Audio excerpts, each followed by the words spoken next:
Bonjour à toutes et à tous, merci infiniment de nous retrouver au sommet du digital. Comme vous pouvez le voir, il fait tellement beau qu'on est carrément ébloui. Donc désolé pour ceux qui sont à Paris, voilà.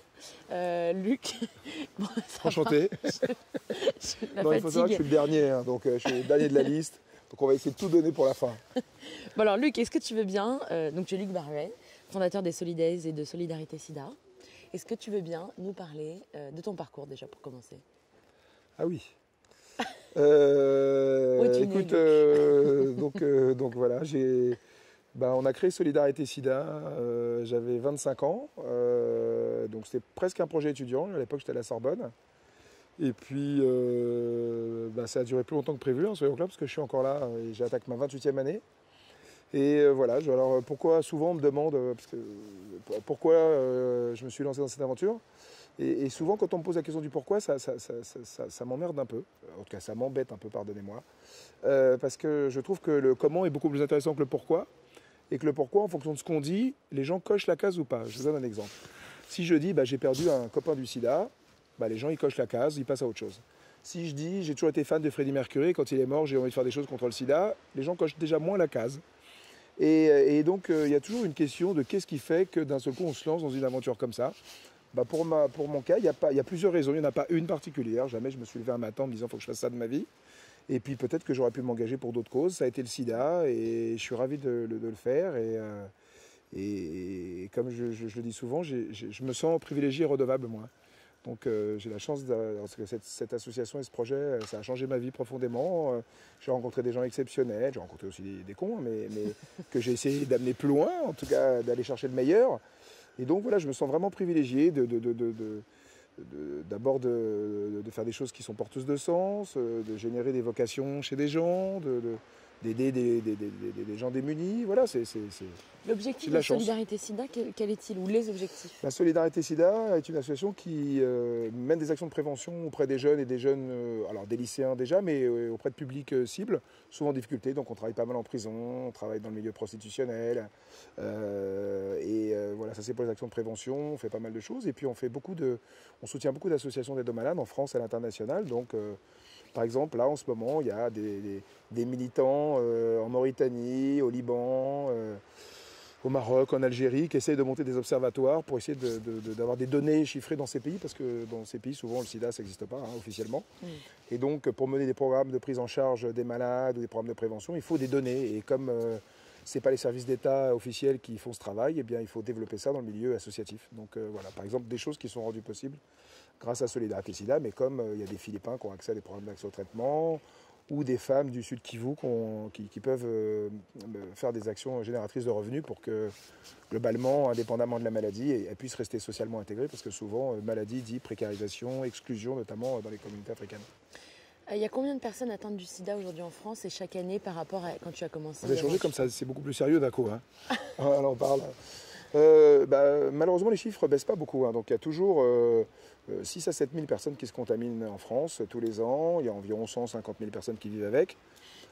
Par contre, il y a quand même des bonnes nouvelles. La plupart des gens aujourd'hui qui sont porteurs du virus, voire qui développent la maladie, vont quand même beaucoup mieux grâce aux antirétroviraux. C'est qu'on n'est plus à la période où les gens prennent entre 20 et 30 cachets avec des effets secondaires très très lourds. Aujourd'hui, la grande majorité des malades vivent bien.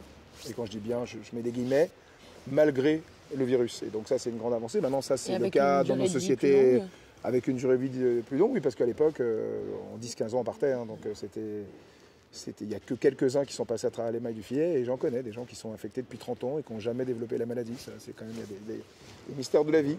Donc ça, c'est ce qui se passe dans nos pays, parce qu'on est dans des pays riches, avec des prises en charge et des médicaments gratuits, ce qui n'est pas le cas dans la plupart des pays du monde. Donc non, il y a encore beaucoup d'efforts à faire, notamment dans l'accès au traitement, notamment dans le développement de médicaments pédiatriques, parce que une des réalités aussi et l'inégalité, c'est qu'en gros, il n'y a pas de marché pour les enfants, parce que dans la plupart de ces pays-là, personne ne va payer pour les enfants, et que cette réalité-là, elle n'existe pas dans les pays riches. Aujourd'hui, il y a de moins en moins d'enfants qui sont concernés, donc les médicaments en formule pédiatrique n'existent pas, et pourtant, en Afrique, en Asie, en Europe de l'Est, il y a énormément d'enfants qui sont concernés par le sida.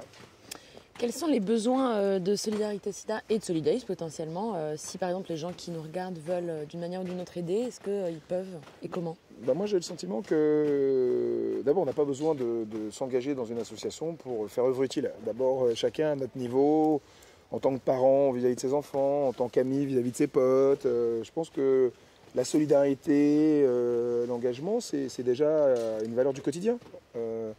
S'intéresser, se cultiver, regarder des documentaires, regarder des reportages à un moment qui vous ouvrent un peu les chakras sur comment ça fonctionne le monde.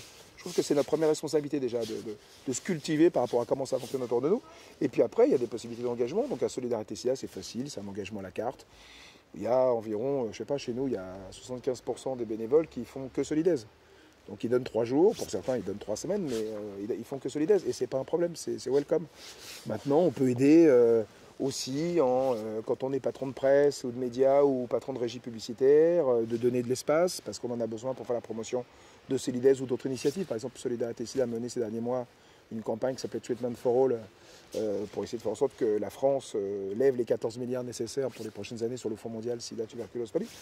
Il fallait qu'on soit présent. Donc c'est dans ce cadre-là qu'on a fait la fake news avec Trump qui annonce la fin du sida. Et donc on a rencontré une agence de pub qui a rencontré des prestataires en France et à l'international. Et tout le monde s'est donné la main pour faire ce film. Et heureusement qu'il y avait ce film parce que il a eu un écho très très important. Donc ce que je veux dire, c'est qu'on peut aider comme ça. On peut aussi acheter un billet et aller à Solidaire avec ses gosses. Parce que je pense que d'abord on passera un très bon temps et surtout ce festival il sert aussi à créer du lien entre les générations et parler de sexualité avec ses enfants ou parler de solidarité ou parler d'environnement ou parler de droits humains, forcément ça nourrit une famille et donc il ne faut pas hésiter. Bon, c'est encore un peu tôt, mais le programme 2020 ? On a annoncé quelques groupes, mais donc voilà. Parmi donc, il y aura lesquels, Mathieu Chédid, il y aura Yana Kamura, il y aura Black Eyed Peas, il y aura Laurent Garnier pour ceux qui aiment l'électro, il y aura Anderson .Paak, voilà, pas mal. Il y a 80 concerts en 3 jours, donc on essaie de faire en sorte que la programmation soit très éclectique. Et je le dis, un festival, la richesse d'un festival, c'est d'aller chiner des petits groupes qu'on ne connaît pas. Moi, je suis par exemple très content que l'année dernière, on ait fait des artistes comme Sam Show et Kofi. Kofi qui a eu un Grammy Award cette année, là, qui est une jeune de 18 ans, jamaïcaine, et qui a un flow exceptionnel. Et donc, il faut aller chiner sous les chapiteaux en festival, il faut aller écouter des conférences, il faut aller rencontrer des gens qui font. Et c'est ça la richesse, c'est pas d'aller voir les têtes d'affiche à 22h sur les grandes scènes. Merci beaucoup Luc Barouet. Restez avec nous, on se retrouve très vite pour une prochaine interview.